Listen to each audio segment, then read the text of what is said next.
Hello, my fellow do-it-yourself heroes. Welcome to my channel today. And I want to ask you, have you been mowing your grass by yourself, or have you been paying someone to do it for you? So today I'm going to show you the proper technique on how to cut your grass.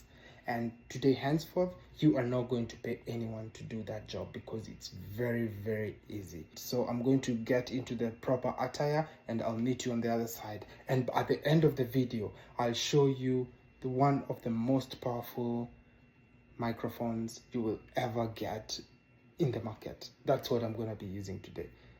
See you on the other side. I will be showing you how to properly lawn your grass and make sure that you're doing it correctly and using the proper technique. Many people often just do it for the sake of it, but the most important thing to know is when to do it, how you should do it, the technique you should use, when and what time of the day you should mow your lawn, and also when to water and also fertilize your lawn when it is most appropriate. The most important thing is to identify your grass type, cool season versus warm season, and when you should properly do your lawn mowing. Always make sure that you consider the height of your grass while mowing. Make sure that the height of your grass is never mowed more than a third of its height. Otherwise, you're going to be straining your grass and the health of it will be compromised, and this will actually give room to the weeds to grow and sprout. So never mow your grass all the way to the bottom. It's also important to understand your soil type, drainage, and soil exposure. Most people will mow the grass in the morning.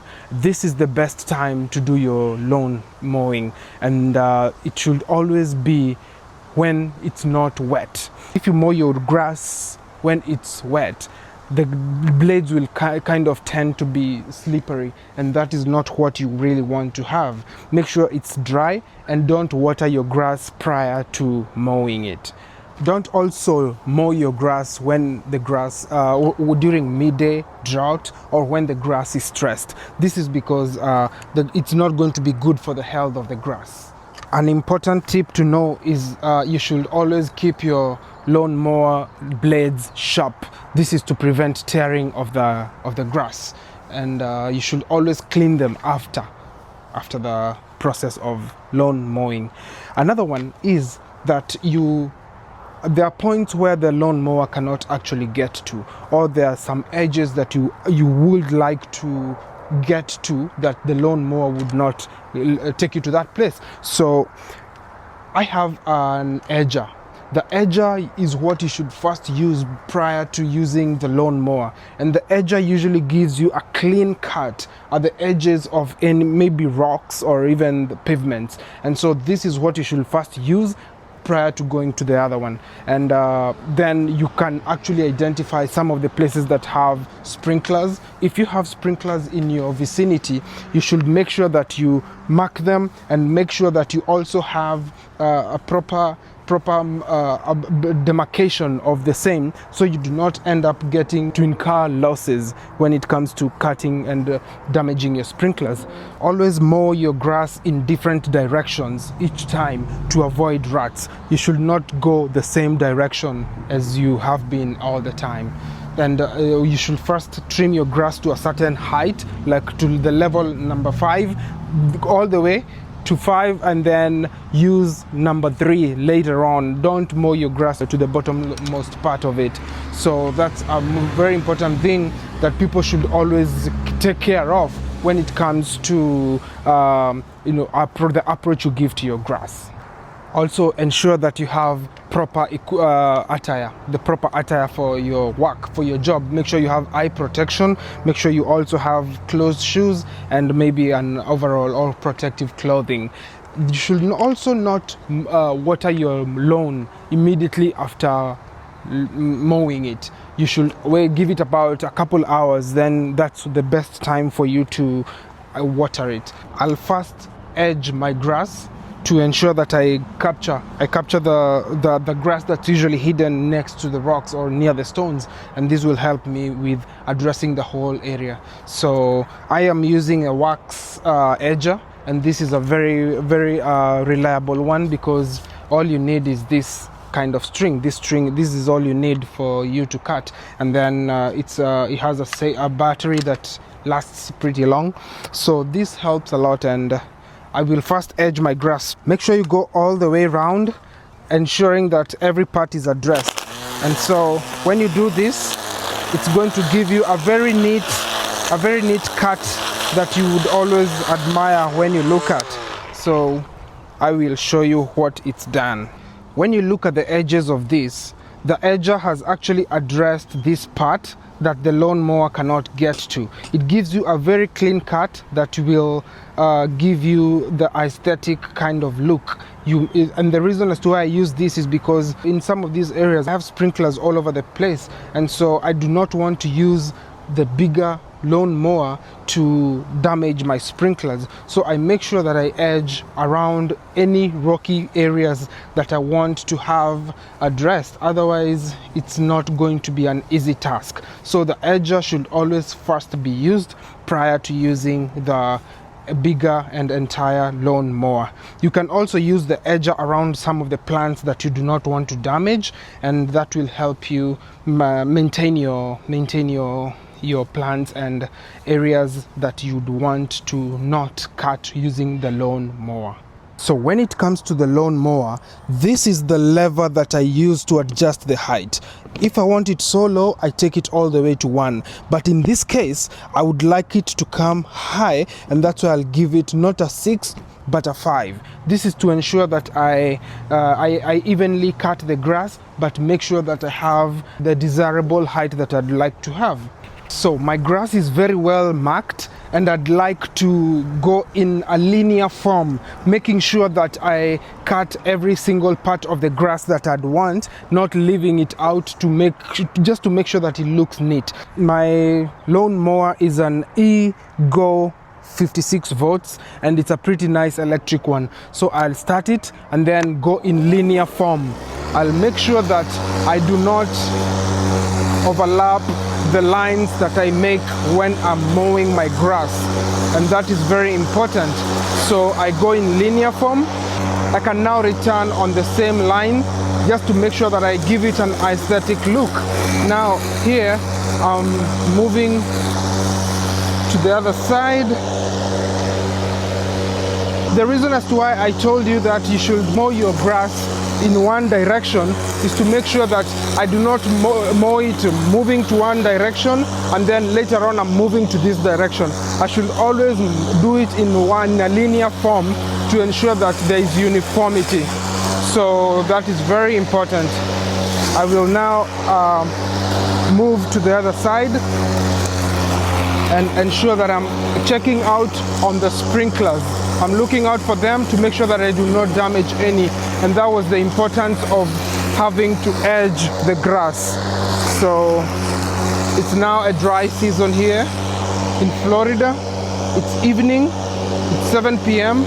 and I would like to have this lawn cut at this time because morning times we have a lot of dew from the moisture in the environment, and I do not want to have wet grass while mowing my grass. My lawnmower has a bag that collects the grass that has already been cut, and you have an option to either mulch it, that is to return it back to the grass and act as manure and or mulch, but I choose to bag my yard waste, so I can now trash it.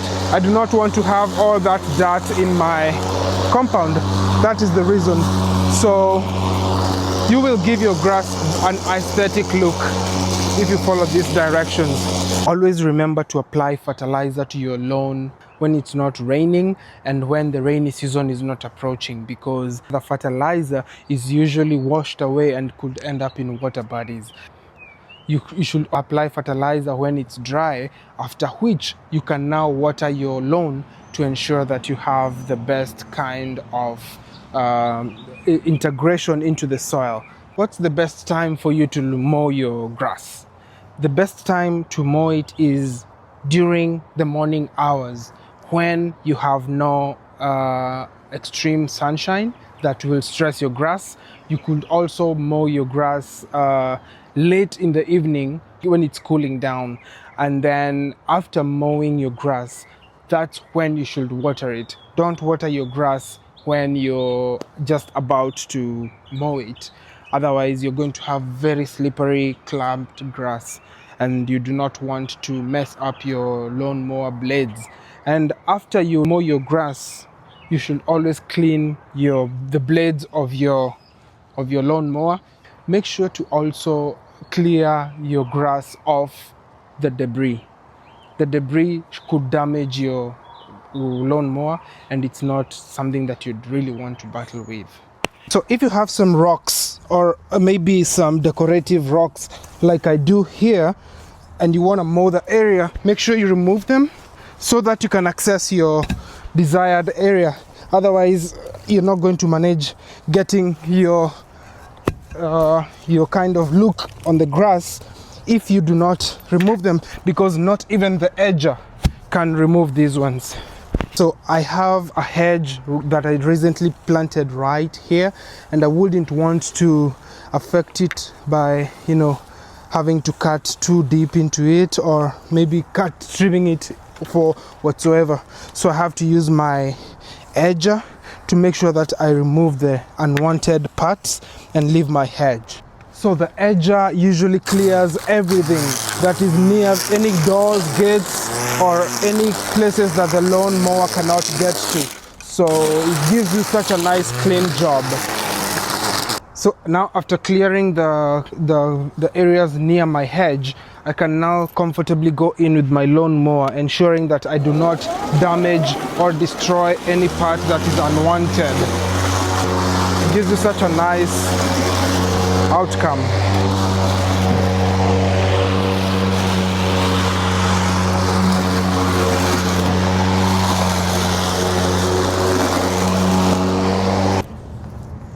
Yeah, so there you have it, my friends.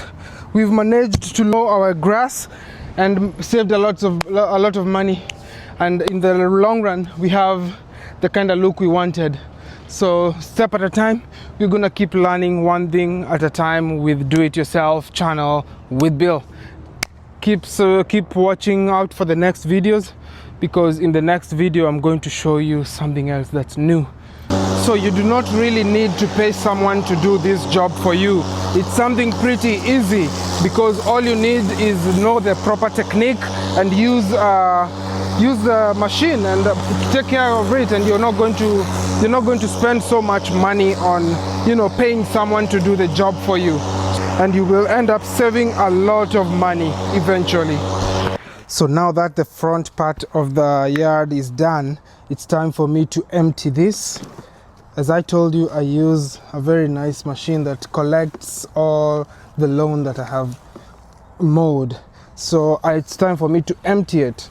And as you can see, this thing is full. So it's time for me to empty it. And I will, in the link on the description, you're going to find the name of this specific lawnmower that I use, and also the edger that I use, which I'd highly recommend. So watch out and see what the next. This like 50 pounds. This thing is so heavy. It collects so much and is very convenient. It does not make your environment look dirty. So watch out for the next video, and remember to check out the links in the description below. You're going to see what machines I use, which I would highly recommend. So now that we are done mowing the grass, some of you could be asking yourselves, what kind of microphone has Do-It-Yourself channel with Bill been using? He's been mowing the grass from a very far distance, but yet his voice was very audible. And yes, some of you cannot even see where I am. This is because I'm about 50 feet away, using one of the most powerful mini microphones the market can provide today. And yes, this is the DJI mini microphone. You do not strain, you do not have to shout, but yet this microphone gives your voice output as desired and as original as it can be. It's very mini, micro, and as you can see, there's some light illuminating from the side of my neck. Technology had never met precision as this one has. That's the micro mini DJI microphone, so I'd recommend you to have it. You can hide it in a very invisible area and you will never regret having this kind of microphone. Find the link in the description below and you are going to love it. So let's continue using quality equipment with do-it-yourself channel with Bill.